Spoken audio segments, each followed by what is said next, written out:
Just past the half-mile pole, going to the turn. Look out. How do you measure greatness? 1:33.2 is the stakes record. It belongs to Secretariat in 1973. Here comes the champion. Easy Goer led into the starting gate.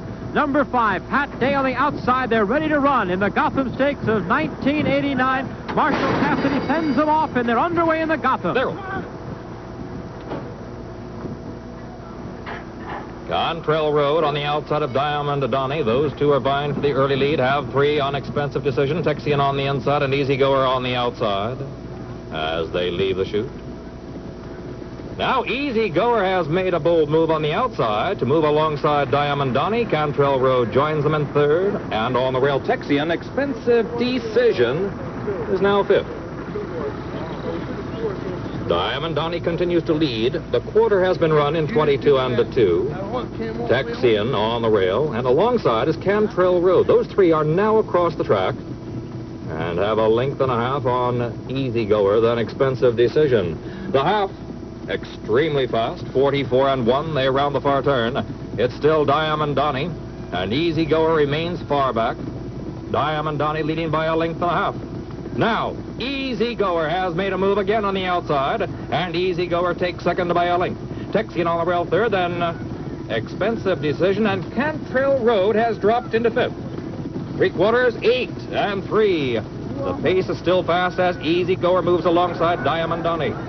Easy Goer now gets the lead and goes clear by 2. Diamond Donnie is second by 3, then Expensive Decision, and Texian. Cantrell Road has been eased. They pass 16th pole. Easy Goer has the lead. Easy Goer wins by 10. Then Diamond Donnie was second and Expensive Decision 3rd in the 7th race, the Gotham Stakes at Aqueduct. Thank you, Marshall. That Ladies is and gentlemen, how a champion should perform. We're waiting to get the time now for the Gotham Stakes. But he did it like a champion should. He jumped to the front. And there it is. That would be a new stakes and a new track record for a mile at Aqueduct. 1:32 and 2. The old mark was Easy Goer. 1:32 and 2, Easy Goer's mark. The old record, of course, belonged to the Legends Secretariat in 1973. We'll take a look at him again, Pete. And Pat Dave was just trying to hang on. Well, that's all he had to do. You know, I said early in the show that I thought Houston gave me goosebumps, but how could you describe any other way what we're watching here?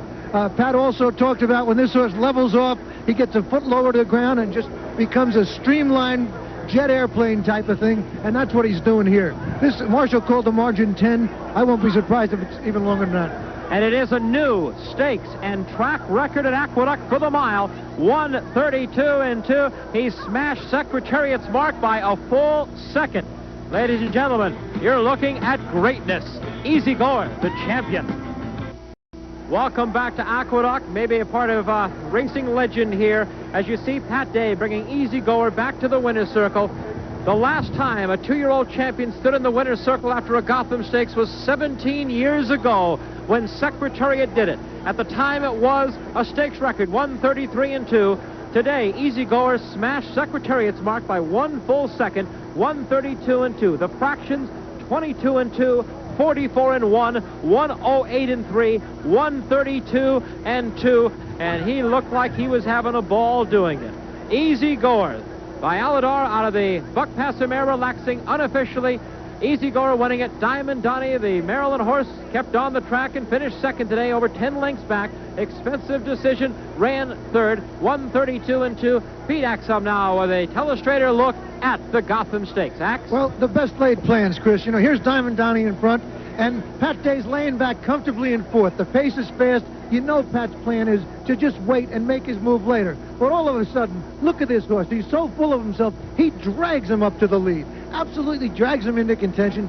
Now, watch Pat just get a hold of him, get him steadied. He doesn't want to go to the lead this early. Not so much for today, but for the first Saturday in May. He still wants this horse to have balance and patience. Now, the only question, will Diamond Donnie give him a problem and bolt when he goes by? He went by so fast, Diamond Donnie wouldn't have had time to do it. And that was all she wrote. Well, an emotional moment in the winner's circle as well. We just looked over at Shug McGahee's wife, Mary Jane, who not only Shug's wife, but also The groom of this horse was in tears. There you see the legendary Ogden Phipps, the patriarch of the Phipps stable. And there again in the black and cherry red, the Phipps stable colors, the champion Easy Goer.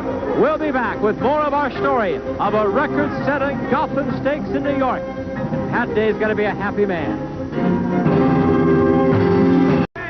Welcome back to Aqueduct Racetrack. Easy Goer heading back to the barn area, and there's Ogden Phipps with Pat Day as they accept their trophies for the Gotham Stakes, the record Gotham Stakes here, 132-2, the time of Easy Goer. Let's take a look now at the official order of finish. The prices are up here at the Gotham Stakes. Easy Goer, well, like a 1 to 10 should, 210, 210, 210. Diamond Donnie was second, 260, 210. By the way, that exacta 5-2 returned $9.40.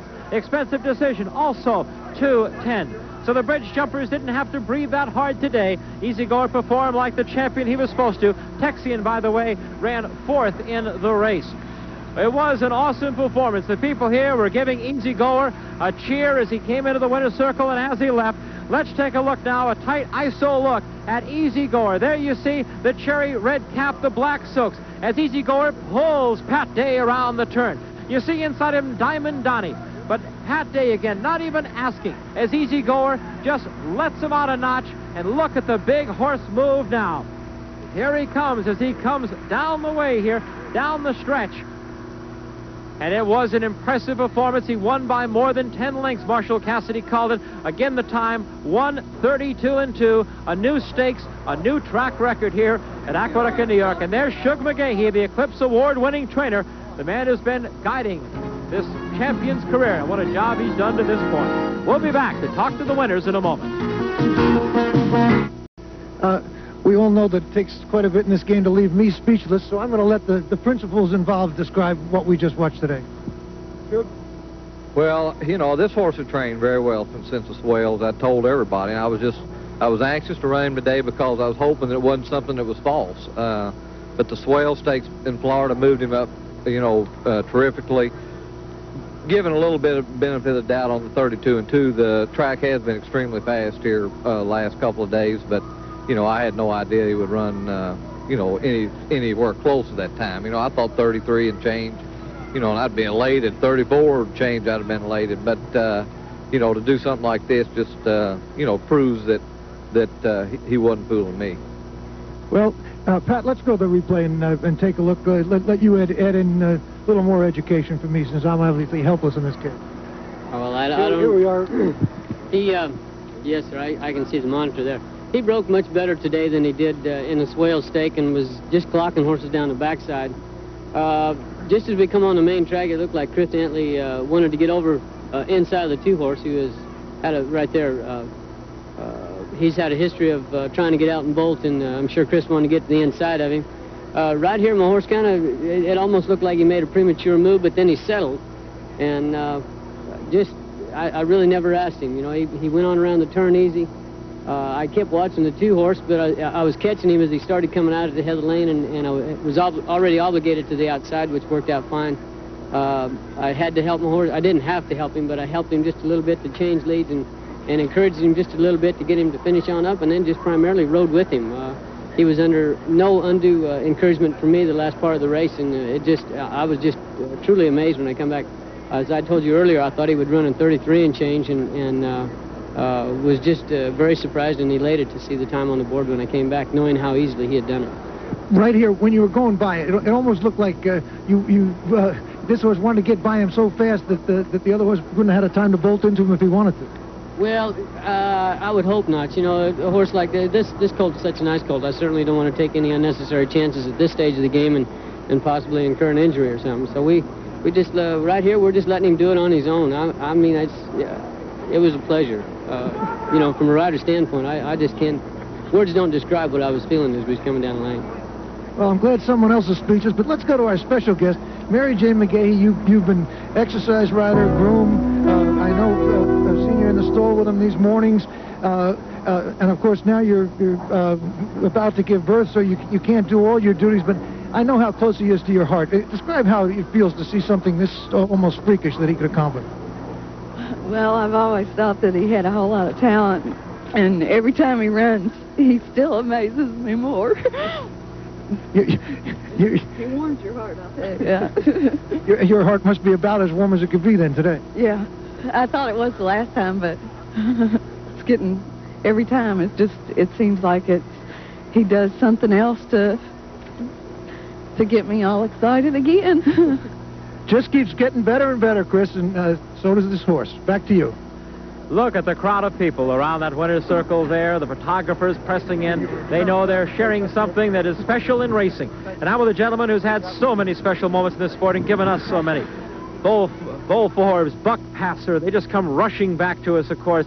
And I have to tell you, I know you must feel awfully proud of this one. Describe this moment. How does it fit in with all the great horses, the great moments you and the Phipps family have had? Well, when he moved, I was also happy.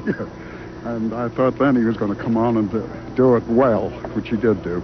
We were visiting a bit about Buck Passer, how many times a multiple champion. You feel Easy Goer has this kind of potential at this stage? Well, horse owners are optimists, and so I can hope he has. You've done so much in the sport. Obviously, they say the ultimate, the one they measure everything of it, is the Kentucky Derby. How close have you come with that? I came within a head once with Dapper Dan, or maybe been a little less than that. It was close. I know that Denny Phipps, your son, is not here today. He's down watching his horse, awe-inspiring one in the Flamingo. Will you run both horses in the Kentucky Derby? I doubt it. We haven't fully decided that, but I think this one looks like the better one, and we'll put them both in, and if this horse is all right, we'll probably just run him. Mr. Phipps, thank you. Thank you for letting us share this moment. Thank you. Ogden Phipps, the owner of the Phipps family of the great Easy Goer. Let's give